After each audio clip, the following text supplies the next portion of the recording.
ஐயா துணை அகிலம் கல்வி சாலை ஆராய்ச்சி நிறுவனத்தில் இணைந்திருக்கின்ற அனைத்து அன்புள்ளங்களையும் அன்போடு வரவேற்று நாம் இன்றைய படப்பகுதிக்குள் செல்ல இருக்கின்றோம்.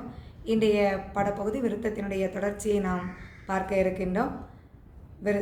கலிநேச மன்னனுக்கு புத்தி சொல்லுகின்ற போது அவன் மறுத்துரைப்பதை இந்த விருத்தத்தின் மூலம் நாம் தொடர்ந்து பார்க்கின்றோம். விருத்தம்: நித்தமும் உன்னாலே லட்சம் நேடிய பொன்களிட்டு சத்திர சாலை தோறும் தர்மமும் அழித்து நாமல் சித்திர திருநாழித்தோம்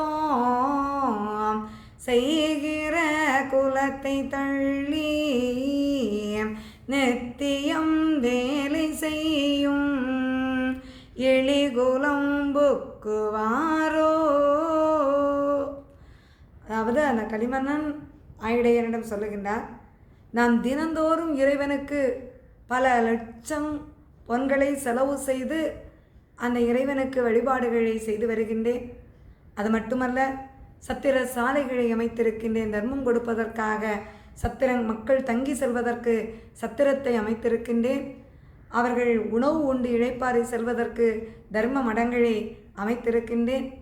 அது மட்டுமல்ல, சித்திரை திருநாள் வருடத்திற்கு ஆண்டிற்கு ஒரு முறை அந்த சித்திரை திருநாள் என்பது பல லட்சம் பணத்தை செலவு பண்ணி செய்கின்ற விழா. இப்படி பல நிலைகளில் இறைவனுக்காக நான் செய்து கொண்டிருக்கின்றேன். என்னுடைய குலத்தை தள்ளி இன்னும் நித்தியம் வேலை செய்து, அதாவது தினந்தோறும் உணவுக்காக வேலை செய்து தன்னுடைய வாழ்க்கையை நடத்தி கொண்டிருக்கக்கூடிய அந்த இழிகுலம் புக்குவாரோ. அவன் என்ன நினைக்கின்றான்? தினந்தோறும் வேலை செய்பவர்கள் அவர்கள் ஏழைகள், அவர்களுக்கு இறைவன் அருள்பாலிக்க மாட்டார். எவ்வளவு காசு பணம் செலவு செய்து அங்கே தொண்டு செய்து கொண்டிருக்கின்ற மன்னனுக்கு மட்டும்தான் இறைவன் அருள்பாலிப்பார் என்று அவன் உண்மையை உணராமல் தான் என்ற ஆணவத்தோடு அகங்காரத்தோடு தன்னிடம் இருக்கின்ற அந்த பணத்தினுடைய மதிப்பை வைத்து அவன் எடை போடுகின்றான். ஆனால் இதை இறைவன் ஏற்றுக்கொள்வாரா? இவன் நான் எத்தனை கோடி கோடியாக செலவு செய்து அவன் இறைவனுக்கு பூசை செய்தாலும், இறைவனுக்கு பணிவிடைகள் செய்தாலும் அதை இறைவன் ஏற்றுக்கொள்வது கிடையாது. காரணம், இந்த தினந்தோறும் தன்னுடைய வாழ்வாதாரத்தை நடத்துவதற்காக அங்கே துன்பப்பட்டு தொழில் செய்து கொண்டிருக்கின்ற மக்களை அடித்து பிடித்து அவர்களுடைய உழைப்பை அவன் சுரண்டி எடுத்து வைத்து கொண்டு அவர்களுக்கு அளவுக்கு அதிகமான வரிகளை விதித்து அங்கே அவர்களிடமிருந்து பணத்தை பறித்து சேர்த்து வைக்கின்றான். அவ்வாறு சேர்த்து வைத்திருக்கின்ற பணத்தில் திருவிழாள் நடத்துகின்றான். அப்படிப்பட்ட திருநாளை இறைவன் ஏற்றுக்கொள்வது கிடையாது. இதை உணராத மன்னன் அங்கே மறுத்துரைக்கின்றான்.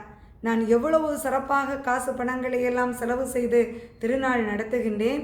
என்னை விட்டுவிட்டு, என்னுடைய குலத்தை விட்டுவிட்டு இந்த இழிகுலமாகிய இந்த இந்த சாணார் குலத்திற்கு இறைவன் புகுவாரோ என்று சொல்லி அவன் அங்கே ஏளனமாக பேசுகின்றான். சித்திரை திருநாள் நடத்துகின்ற என்னை விட்டு, அதாவது இறைவனுக்கு திருநாள் அவசியமில்லை.